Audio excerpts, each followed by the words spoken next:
Hey everybody, it is Stephanie White. I am the managing editor of Firefighter Nation and host of 5 After Midnight. Before we get started, we have to read this wonderful promo from our wonderful sponsors at Firehouse Subs, who have brought you this podcast. It's the firefighter-founded hot sub chain with a passion for heartfelt, flavorful food, heartfelt service and public safety. They have an amazing program that they're doing for firefighters who want to continue working after they've retired, because we all know that we can't officially retire. So if you want to look that up, go to firehousesubsfranchising.com. I am joined here by Bobby Drake. He is one of our wonderful firefighter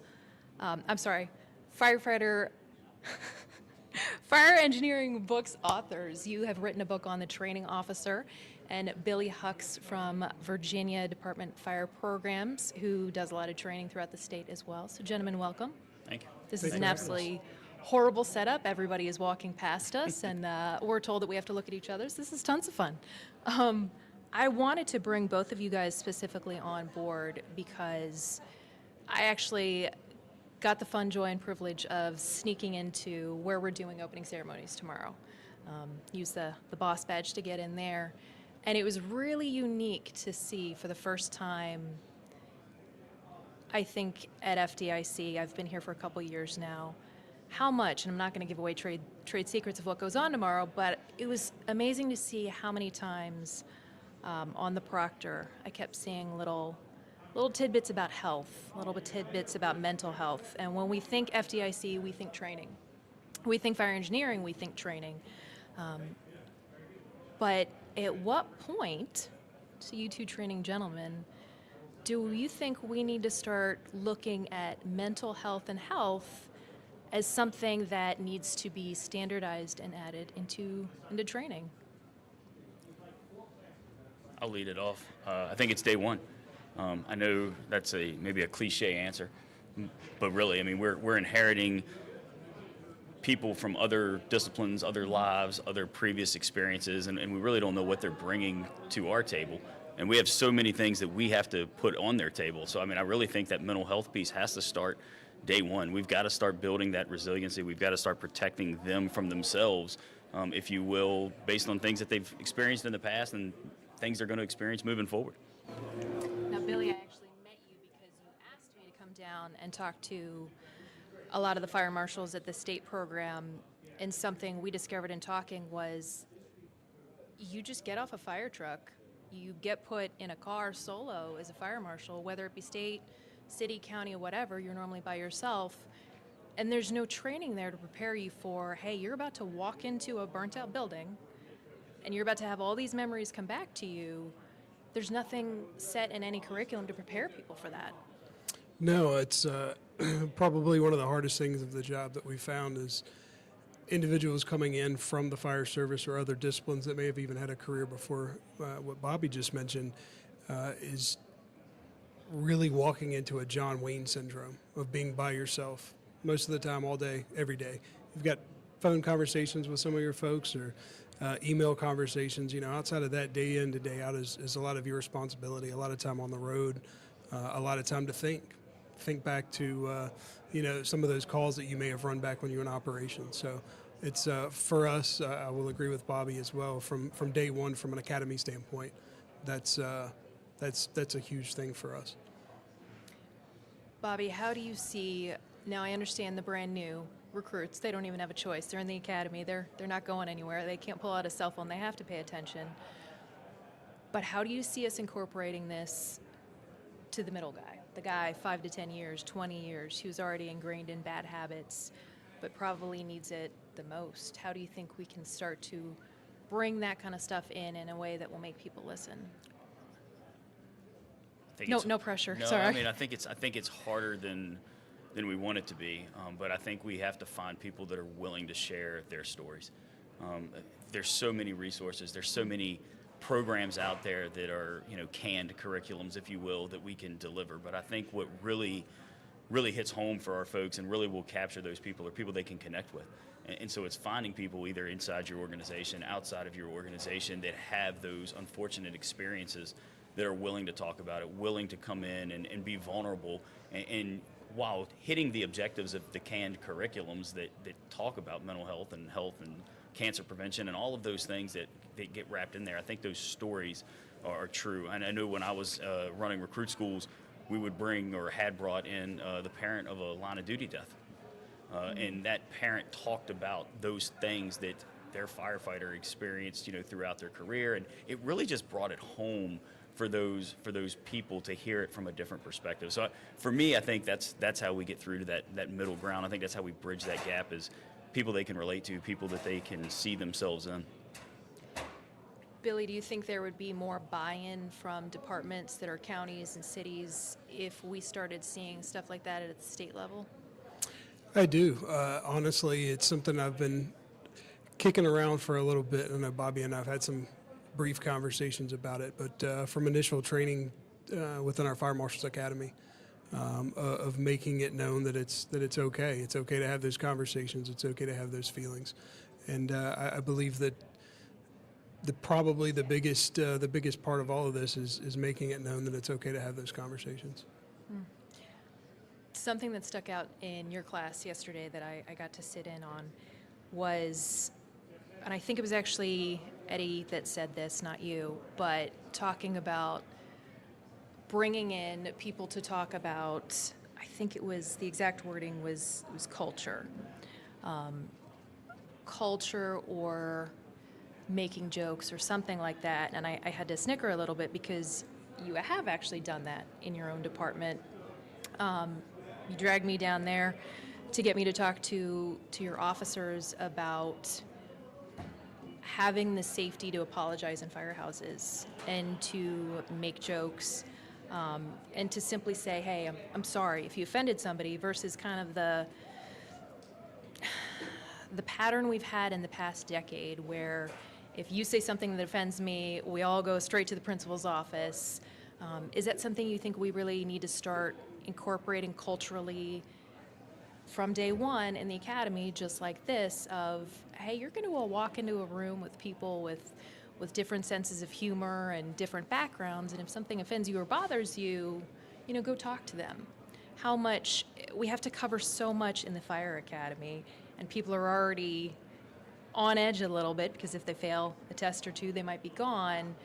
But how important is it, do you think, that we really set them up for firehouse success as well by explaining culture, and just how the kitchen table might look and work? Yeah, I mean, I think that's super important, and I think even getting them some exposure to the firehouse while they're in that academy setting is important. So whether it's going out to do some ride time at some point throughout the academy, and let them see what that kind of day in the life is like, and then they can come back to the academy to have those conversations like you're talking about, and ask those questions in an environment where they've, if you say feel safe, but where they've kind of built a home, and that's kind of where they are. That's their kitchen table, if you will, at the academy. So it lets them kind of have a safe place to talk about what they experienced or what they saw before they go out. Because, I mean, reality is we're not hiring the legacies in the fire service that we used to. We're hiring people that have no idea who we are and what we do, and we're responsible for telling them and showing them and telling them how to be firefighters.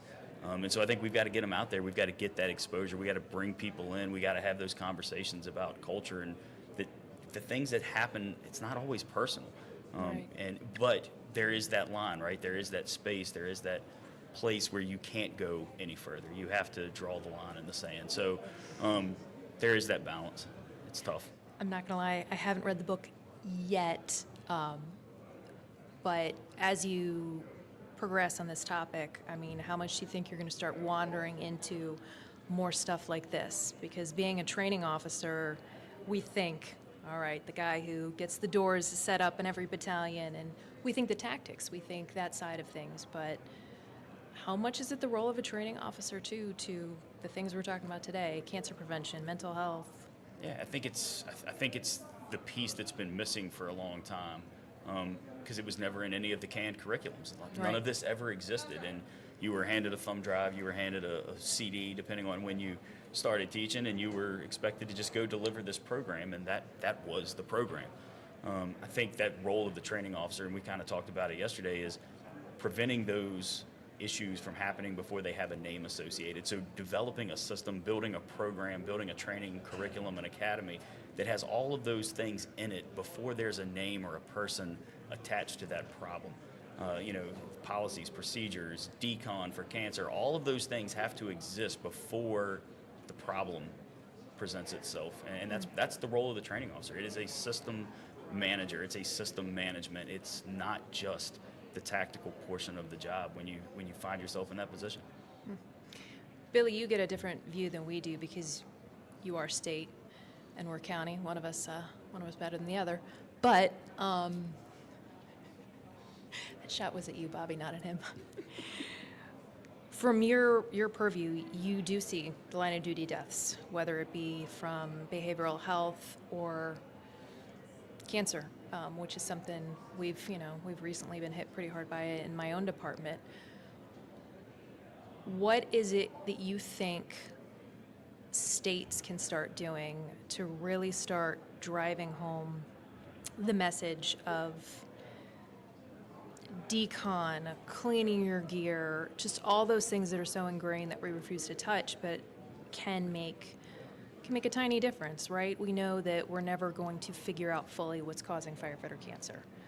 But if we look at probably the 5 big things that we do know we can control, how do you set that tone from a higher level so that people might think, okay, this isn't whack science, this isn't the latest fad, maybe we should be doing these things to protect our people? No, I was just sitting here thinking, as Bobby was talking about the recruit school, the academy approach when people walk in the door, my perspective on 2 sides of the house, from the Fire Marshal Academy and from the Fire Marshal's office, a little bit different.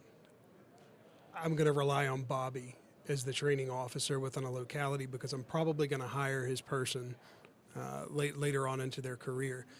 That being said, another facet of our agency is firefighter training, curriculum development, accreditation. I believe a lot of this needs to start from an accreditation standpoint. We have a lot of accrediting bodies out there that certify the training that we deliver through delegated authority. His locality is able to take our program and actually teach it. It needs to start at the state level. It needs to start at the top. We need to be carrying the torch for this. You used the big word standardize training right there, which it's funny, I saw an internet argument recently talking about how that doesn't mean anything, but it's actually the thing that protects localities. Because if you have somebody who's maybe failing out, that's going to be the thing that helps you guys be able to hold somebody to a specific standard. Let's talk about peer teams. Let's talk about the fact that we do have a state peer team, which, for anyone who doesn't know, we're from the same state. How is it that we start to get departments to start reaching out to state resources like that? Yeah, I don't know that I'm good to answer that one because I've got a very well-developed peer team within my own locality. So let me rephrase that, because that question wasn't quite clear, because I was listening to a little horn out there and wondering what in the heck was driving past and not being able to look. How is it that you start to train and teach your people to reach out? Yeah, no, I think that's great. And I know we do it in our recruit school. So throughout the recruit school, we bring in the chaplains. They come in and have a block of time with the recruits, and they talk about their program and how to get in touch. Peer support does the same thing. We've got Firefighter Cancer Support Network folks that come in and actually do their presentation, and all of those, when they leave, have those contacts and that information. And so we give our recruits from day one the ability to be able to communicate and contact those to fight people. That stigma of... Right, and so, I think that's, while I'm not assigned at training anymore, like that is something that we've done over the years, and it has certainly continued to develop. I was actually just talking with Steve Weissman from the Firefighter Cancer Support Network about him coming in and doing the program, and now we have somebody on staff that is delivering it, within the organization. His father was a line of duty death from cancer within our organization, and he has taken that torch and continued to deliver that program, in honor of his father, and I think that's fantastic. But not only in honor of his father, it's continuing to make our department better and make the recruits better and giving them a good vision and a good pathway to be able to communicate. And then we put all that information out there, and everybody knows who those people are, and I think that's it. It's just the exposure. You can't put those people in a closet and hide them and expect people to be able to find them. Like you got to put them out there. You've got to give them their time to shine and do what it is that they do best. Now, Billy, this is probably going to be reaching you later in your career, but it's something you and I are already dealing with. Is all right. We've talked about the kindler, gentler. Making sure that people know what their cancer exposures are and are following the systems that we're talking about getting taught and put in place. And same thing with mental health. The jokes, all of that. We've kind of covered the newer, softer things that need to be incorporated. But let's flip that coin. We do have new generations coming in, which they haven't reached you yet, but they will. How do we start to draw a line of, I'm going to teach you when to reach out. I'm going to teach you mental health is important.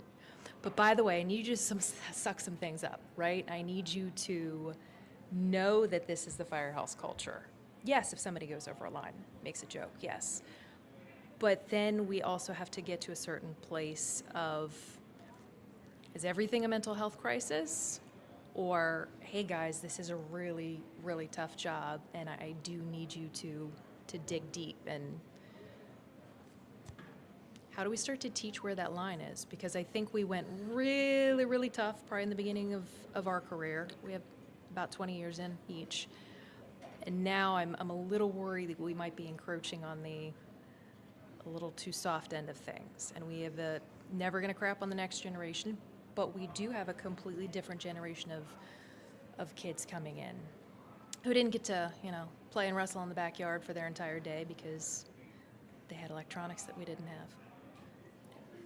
No, I think I feel like I've said this in multiple different pieces of this, but we've just got to talk to them. Like we have to communicate. Like, and I don't know why that's so difficult. We love this job. We love everything that we do, but we're horrible at marketing and we're horrible at telling people who we are and what we do and just kind of pulling the layers back and letting people see inside our world. Well, because we don't know yet. We were told tough it up, buttercup, Right. our entire career. So now we're still figuring out how to verbalize it because we never heard it verbalized. Right. And I think that's the hard part, right? And I think that's where going to classes, getting out, talking to other people, and realizing that we're all in the same boat. We're all doing the same issues. The only thing that's changing is the patch. Department to department, we're all facing these same struggles, but we're not really talking about it. Like if nobody's discussing how we break through this generational piece and how we divide or put that line together, because I don't know that the line is clear. I think it's going to move and shift day to day, and it's hard to paint that. It's hard to paint that line. I'm going to piggyback really quickly. I don't think there's a universal answer. And I think a lot of it comes back I asked you guys for solutions here. to being able to have conversations with people Right. and getting back to some of the basics of communication with humans. And the fact that we do have a different generation that's coming along. There's a few of us up here that probably understand. In fact, you and I were just talking yesterday where we're in this weird generational spot of understanding the old salty captain, but still sympathizing with the newer generation coming along. I feel like we're the answer, but what is the answer? Truthfully, I don't know that it's going to be universal, other than being able to being able to have simple conversations with folks, being able to understand that everybody's going to be a little bit different. I don't think that you can throw a blanket statement on safe words.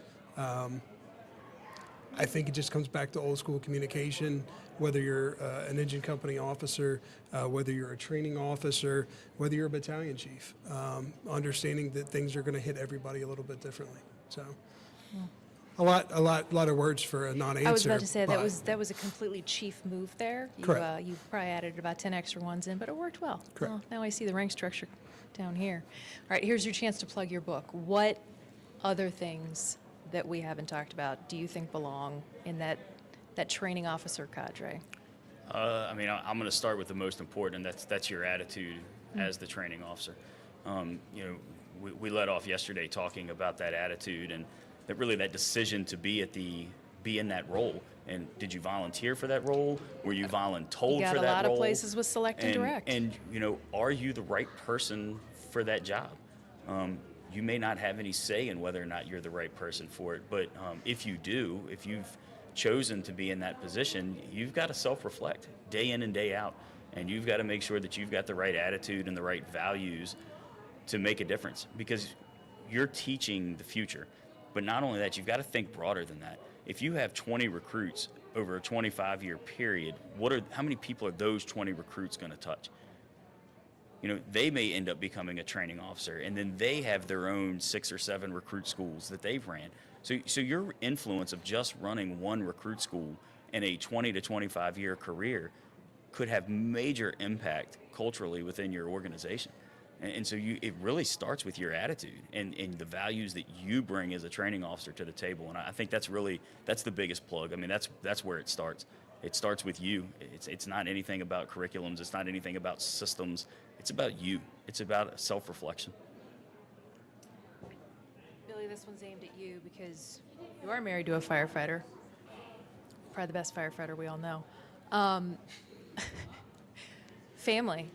Family is something that I didn't learn about in recruit school whatsoever. I don't think I've ever taken a single drill, anything on it. I've never seen anything about family in the training environment. Now, obviously, I haven't been back to see what the academy does now, but how much do you wish you had learned something like that in any kind of training or recruit school?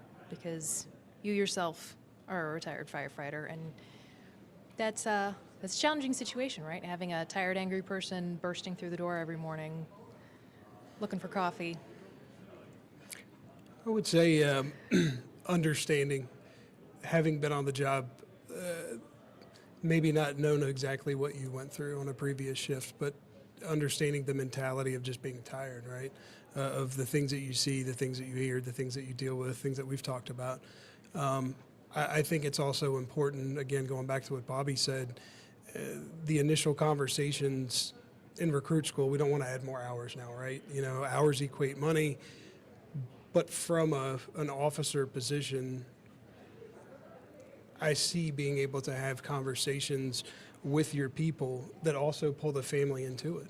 I don't training even for the family as well. Maybe bring the exactly where I was significant going. others in. We all do. Most recruit schools do a family day, right? Where you're already bringing the family there. It's usually polished and shiny, and nobody screws up on an evolution that they're doing. But I think incorporating a couple hours of at least getting people to start to talk and start to understand that they're walking in uncharted territory. They may not know what they're walking into, and they're not going to understand it in just a few hours of talking to them, but at least giving them that heads up that, hey, your significant other may come home. They may be really angry. Maybe it's at you. Maybe it's not. Maybe they yell at you for not cleaning the car out. But understand that was probably going back to the previous day shift. So Maybe you did leave the car a mess. maybe so. And I'm going to jump on that real quick, is that I think that we take for granted sometimes that everybody else understands what these signs and symptoms are of these sleep deprivation things that we're doing, because we talk about it all the time, right? We know what it is, and we talk about it at the firehouse. We talk about it in the middle of our 4-day stretch about how we haven't had any sleep and we're all groggy and home was not good yesterday. We all have those conversations, but I think we take it for granted that civilians or our families, people that aren't on the job, recognize those signs. So I think, to your point with that family day, that's probably a good time to talk to the family about those signs and symptoms. These are the things that you are going to see, and understand that some of that is natural and normal, but when has it crossed that line? When is it becoming an issue where you need to reach out as well to get your loved one some help? And we talk about that all the time, right? We miss the signs.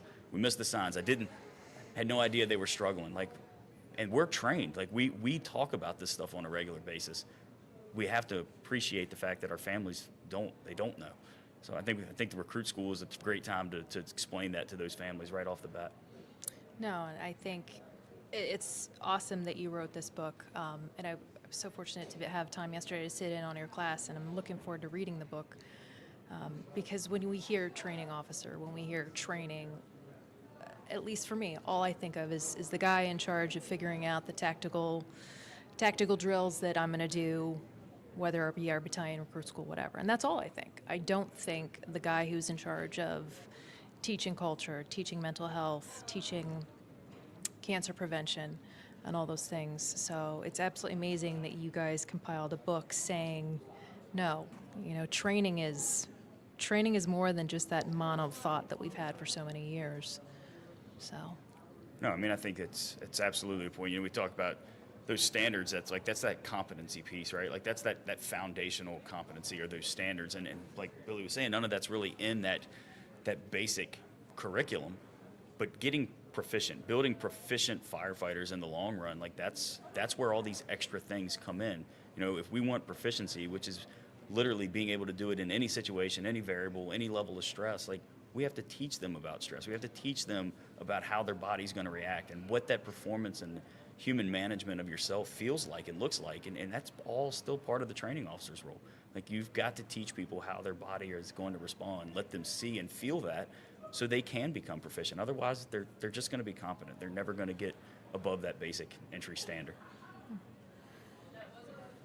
Any words of wisdom to add to that? No, I think Bobby just covered it. I would recommend if you make the car messy, clean it up before your significant other gets home. You haven't Before, learned that before yet? the angry sleep. No, I have gets not. home. You had learning But has occurred. learning also goes the older you get, right? The older you get, we still learn something. For the audience that wasn't there, his sleep-deprived wife might have come home, taken everything that was in the back seat of the car and dumped it at his feet and walked away. So That's fair. Yeah. I did apologize multiple times later that day. It's the signs. I just dropped Those 4 signs. kids on her and After we were my done. nap, it was It's fine. the signs. But you know what? It's because I didn't have anybody in the academy teaching me what sleep deprivation in marriage was like. I learned something that day. The car will never be that dirty again. We both learned a couple things that day. But in all honesty, thank you both for having this conversation with me. Bobby, you don't live with me, obviously, but the conversations that Billy and I have, being in the same home, just talking about things we see throughout the state, it's crazy to see in our home state how many things are still years behind when it comes to training about mental health, training about cancer prevention, teaching people to reach out, different cultural things. We start to think that these things have been out here enough and that everybody knows and understands the concept, but in so many places they still are not a thing. So the fact that you sat down and you wrote it all in a book is absolutely awesome, because I think if we just write books about mental health and we just write books about cancer prevention, if we just write books about culture, they're never going to all converge. And that's what we have to do with it, is we have to make it just as important to clean your gear as it is to know how to professionally pull a hose line. Because if you don't know how to take care of yourself, your time pulling that hose line is going to be very brief. So thank you for doing that, because that's not a tiny thing. The concept of combining it all is something that was absolutely long overdue. So Good stuff. Appreciate it. Thank you. yeah. Oh. And if you guys want to catch Bobby, or his your book over there, The book is at the bookstore. Fire Engineering Books, check them out there. Are you doing any more signings? Or are you? Yeah, tomorrow 12 to 1 and Thursday 11 to 12. I'll be there. All right. Well, thank you for joining me. Nope, absolutely. Billy, you were voluntold to be here, but, thank you for being here. Here I am. You did great there. Didn't seem forced at all. No. It's very natural. Standing there looking like he was going to get yelled at. And we are out. Thank you for being here. Nope, thank you.